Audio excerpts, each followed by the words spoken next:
So hello everyone. तो इस video में मैं आपको बताऊंगा जो आपके बहुत सारे कमेंट्स आ रहे थे कास्ट सर्टिफिकेट के लिए कि सर स्टेट का लगेगा या तो फिर सेंट्रल का लगेगा। पहला तो बहुत सारे क्वेश्चन ये मुझे कमेंट में दिखे, ठीक है। पहला क्वेश्चन तो ये। दूसरा क्वेश्चन कि कितने टाइम पहले का, क्योंकि मेरा 2 साल पहले का है, 3 साल पहले का है, तो क्या चल जाएगा। ठीक है, ये भी क्वेश्चन कई सारों का था।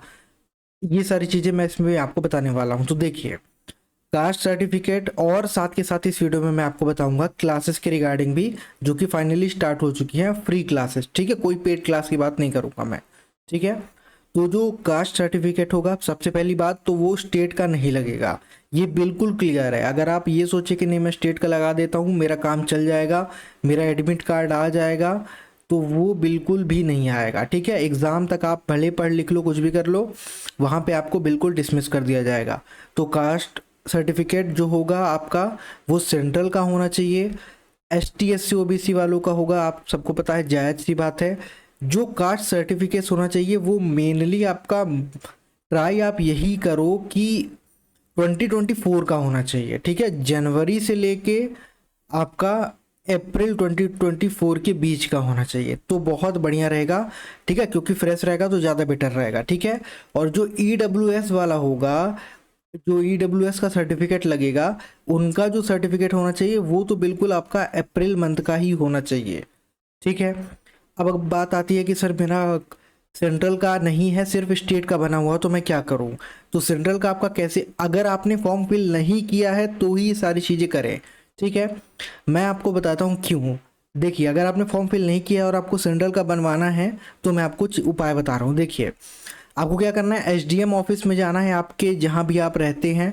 ठीक है, वहाँ आपको SDM ऑफिस में जा करके आधार कार्ड की प्रति लेके जाना है। ठीक है, उसके बाद आपको लिविंग सर्टिफिकेट, जिसको हम बोलते हैं निवास प्रमाण पत्र, क्या बोलते हैं, निवास प्रमाण पत्र, वो लेके जाना है। ठीक है, 10th और 12th की मार्कशीट लेके जाना है। चौथी चीज़ जो आपको लेके जानी है, जो आपका स्टेट वाला सर्टिफिकेट है, कास्ट सर्टिफिकेट स्टेट का, वो लेके जाना है। और आपको फ़ोटो लेके जानी है। ठीक है, इतनी चीज़ें आप लेकर के जाओ और वहाँ पे आप बता दीजिए कि हमको सेंट्रल का सर्टिफिकेट बनवाना है, कास्ट सर्टिफिकेट बनवाना है सेंट्रल के लिए। ठीक है, तो आपका सर्टिफिकेट बन जाएगा। दूसरी चीज़, अब ये होगा बहुत सारे बच्चों का कि सर हमने आप तो फॉर्म फिल कर दिया और उसके बाद हमको पता चला कि सर्टिफिकेट बिल्कुल फ्रेश होना चाहिए, न्यू होना चाहिए, मतलब कि ज़्यादा पुराना नहीं होना चाहिए। तो अब हम क्या करें। तो देखिए, करेक्शन की जो डेट है वो है 15 से 24 मई। मैं बिल्कुल ठीक कह रहा हूँ, आपको भी पता है। ठीक है, मई में 2024 में 15 से 24 के बीच में करेक्शन आप कर सकते हैं। लेकिन करेक्शन में ये नहीं कहा गया है कि आप जो डॉक्यूमेंट्स हैं आपके वो भी आप करेक्ट कर सकते हो। ठीक है, करेक्शन में ये कहा, मतलब कि अभी बिल्कुल क्लियर नहीं है, वो तो जब करेक्शन स्टार्ट होगा तब पता चलेगा। हो सकता है कि सिर्फ ऐसा हो कि अगर आपका नेम में कोई गलती है तो बस करेक्ट कर सकते हो आप। ठीक है, या तो आपके DOB में आपने कोई गलती कर दी है, या तो आपने अपने ग्रेजुएशन के मार्क्स में कोई गलती कर दी है, या तो आपने, ठीक है, तो वो आप करेक्ट कर सकते हो। ऐसा तो नहीं कहा गया है कि आप डॉक्यूमेंट ही पूरा चेंज कर सकते हो। ठीक है, तो यहाँ पे एक बहुत बड़ा इशू है अभी, जब तक कि आपका फॉर्म की करेक्शन की डेट नहीं आ जाती। फॉर्म अगर आपने फिल नहीं किया है तो बहुत सही किया है आपने। पहले आप अपना सर्टिफिकेट आप सेंट्रल का बनवा लें, उसके बाद ही इसको सबमिट करें, अदरवाइज बहुत बड़ी आपको दिक्कत आ सकती है। ठीक है, लेकिन आपको फॉर्म अप्लाई करना है 10 मई से पहले पहले। ठीक है, 10 मई से पहले पहले करना है। क्यों 10 मई से पहले पहले करना है, क्योंकि उसके बाद फिर सर्वर का इशू हो जाता है। SSC और रेलवे जैसे एग्ज़ाम्स में क्या होता है कि लास्ट के कई बार ऐसा होता है कि बच्चे 10 से 15 दिन फॉर्म फिल नहीं कर पाते। पहले 10 से 15 दिन के लिए वेट करते हैं कि हो गया, लास्ट के 10 से 15 दिनों में हम फॉर्म अप्लाई कर देंगे, लेकिन उसके बाद सर्वर डाउन हो जाता है, तो 15 दिन सर्वर ही नहीं रहता। ठीक है, तो आपको वो गलती नहीं करनी है। अगर आपने फॉर्म अप्लाई नहीं किया तो आपने बहुत अच्छा किया है अभी तक।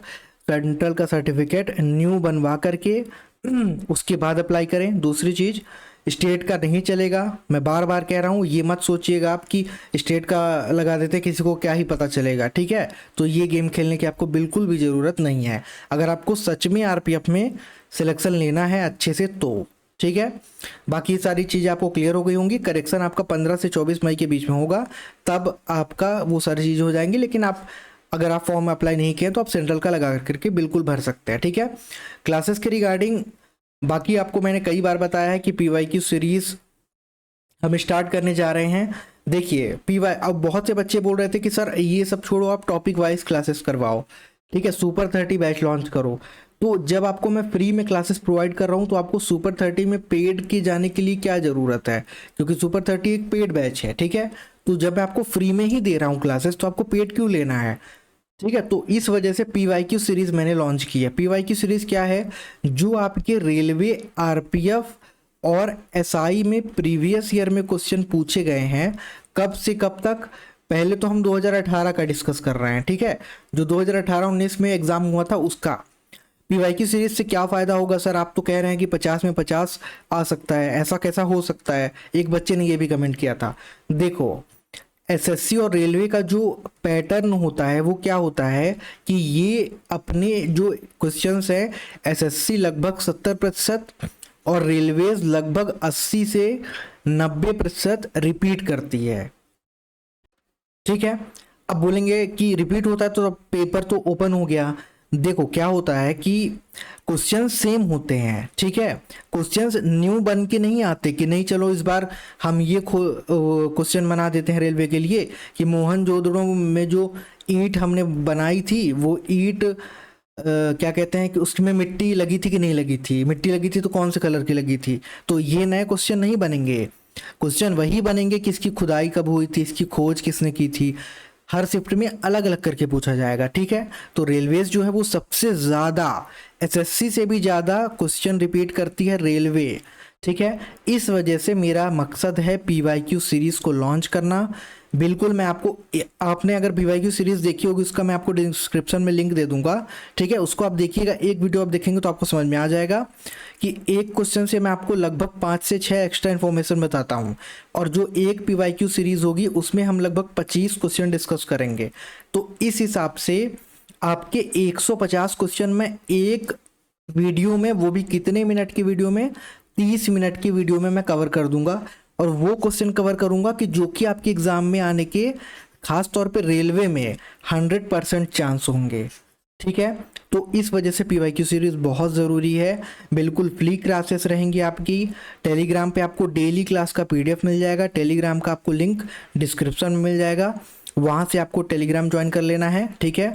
या तो आप सर्च भी कर सकते हैं सब इंस्पेक्टर मयंक टेलीग्राम पे, तो वहाँ पे आपको चैनल का लिंक मिल जाएगा, ठीक है। और कोई भी आपका अगर डाउट हो तो आप कमेंट करके पूछ सकते हैं। सुपर 30 की ज़रूरत अभी आपको नहीं है। GK में मेरा दावा है 50 में 50 मैं आपको दिला के दिखाऊंगा, एक एक क्वेश्चन फंसेगा, बस आपको मैं जितना बताऊंगा सिर्फ उतना करना है, ठीक है। उसके अलावा आपको कुछ भी नहीं करना, उसके बाद आप पूरा मेरे पे छोड़ दीजिए, ठीक है।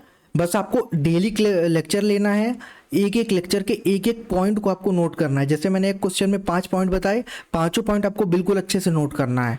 उसके बाद आपको कुछ भी करने की ज़रूरत नहीं है GK में, ठीक है।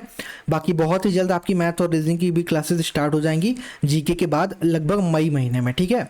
कोई भी आपका डाउट हो तो आप कमेंट कर सकते हैं।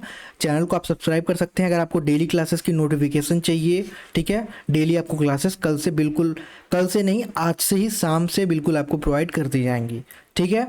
मिलते हैं जल्दी नेक्स्ट वीडियो में, तब तक के लिए थैंक यू।